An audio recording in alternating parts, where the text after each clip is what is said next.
Assalamualaikum warahmatullahi wabarakatuh. Salam Kitela kisah teladan.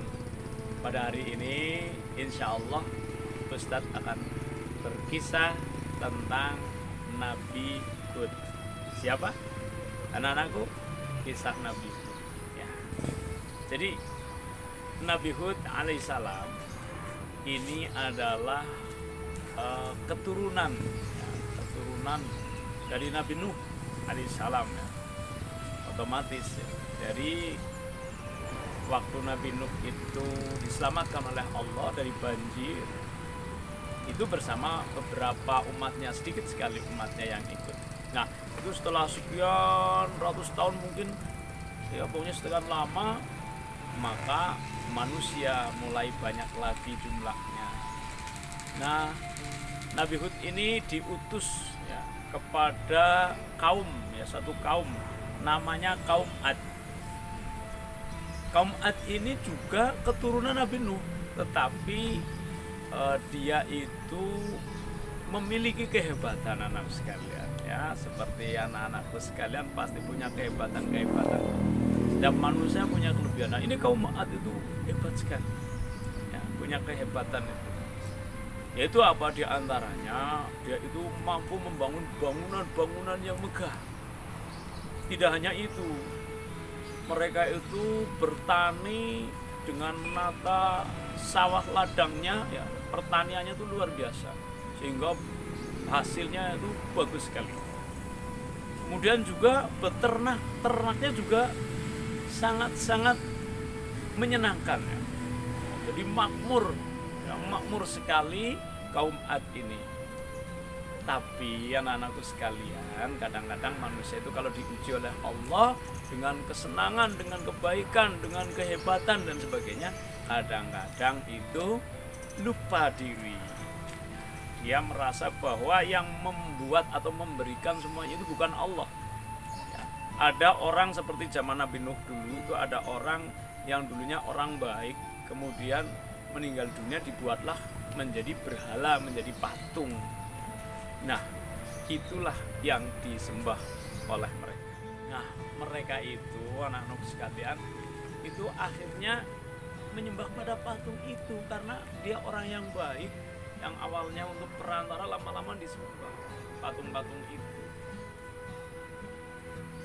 Nah, Allah tidak menyukai kalau manusia itu menyembah kepada selain Dia. Maka Allah itu menurunkan atau mengutus siapa? Mengutus Hud.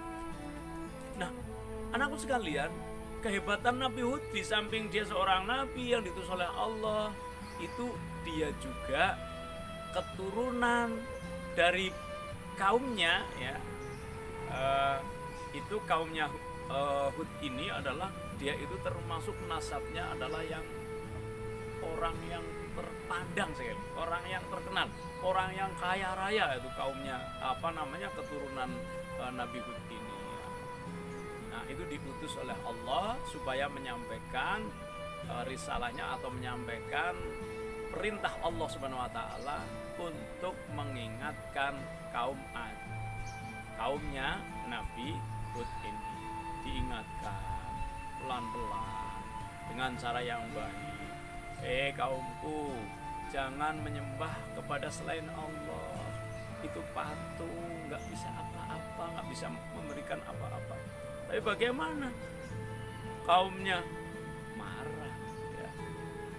Bahwa dia itu menganggap bahwa sesembahan-sembahannya ini adalah hebat, memberikan kehebatan, memberikan rezeki dan seterusnya.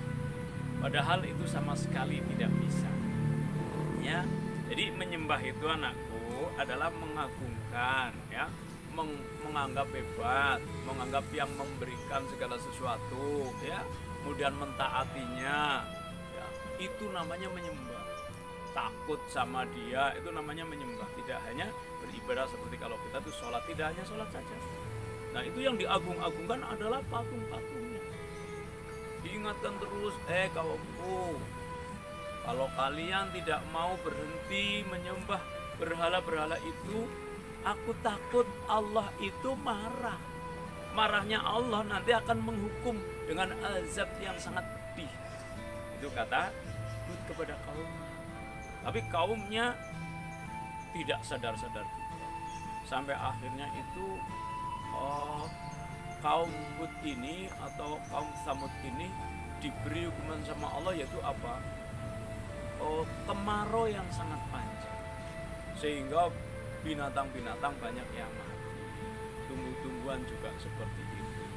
Akhirnya mereka kehausan, ya, tidak ada air.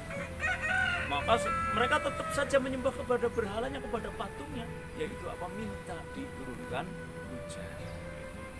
Maka diingatkan, karena kebutuhan ini Nabi Hud ini mengingat, ya. Jadi kemarau yang panjang, ya, tadi Ustaz sudah sampaikan, kemarau yang panjang sampai semuanya pada kering. Mereka diingatkan, kaumku, ayo kembali menyembah kepada Allah, ya. Nanti kalau kalian menyembah kepada Allah, taat pada Allah, pasti Allah akan menurunkan hujan, gitu ya. Tapi gimana? Nggak percaya juga, mereka tetap meminta kepada berhala-berhalanya itu, ya, minta hujan. Akhirnya memang ada awan yang sangat tebal. Wah, orang-orang senang sekali kan. Kalau di sini kan kalau mendung itu berarti kemungkinan besar akan hujan, ya. Maka seperti itu mereka kaum Ad itu bersenang-senang, berteriak-teriak. Ternyata Hud itu cuma omong kosong saja. Buktinya dia berdoa kepada berhala itu seolah-olah mau dikabulkan. Apakah dikabulkan anak-anakku sekalian? Tidak, mereka tertipu. Itu adalah azab Allah. Karena apa? Karena kaum Ad ini menantang Nabi Hud sebelumnya itu. Menantang, Hud, kalau kamu memang seorang yang hebat, orang yang katanya kamu punya sembahan namanya Allah, coba datangkan kepada kami, ya, azabnya. Tuh, nantang tuh. Nggak boleh nantang sama Allah itu, karena kita makhluk yang sangat lemah, ya. Tapi kaum Ad ini sombong karena merasa hebat, merasa kuat, merasa kaya dan seterusnya. Maka setelah awan panas itu, awan yang gelap itu semakin dekat, nah, kemudian bertiup angin. Anak-anak sekalian, angin itu angin panas apa dingin? Angin yang sangat dingin sekali, dingin itu bertiupnya itu selama 7 malam 8 hari. Coba, lama, anginnya kencang sekali. Coba kemarin kita ada angin seperti itu saja kita sudah ketakutan, ada atap rumah yang terbawa. Dan ini anginnya kencang, lebih kencang dari itu, karena ini angin yang diperintah oleh Allah, tapi untuk mengazab kaum Ad.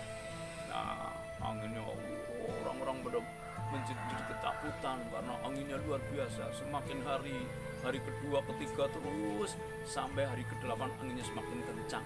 Dan anak-anak sekalian, angin itu menumbangkan seluruh bangunan yang hebat-hebat. Tumbuhan semuanya, ya, terbawa sama angin. Bahkan orang-orangnya itu tidak ada satupun kaum yang membangkang ini dihidupkan oleh Allah, diselamatkan oleh Allah. Mereka semua itu hancur berantakan. Setelah 7 malam 8 hari ini, maka angin itu berhenti. Yang tersisa adalah orang-orang yang beriman kepada Allah, menjadi pengikutnya Nabi Hud. Ini yang selamat.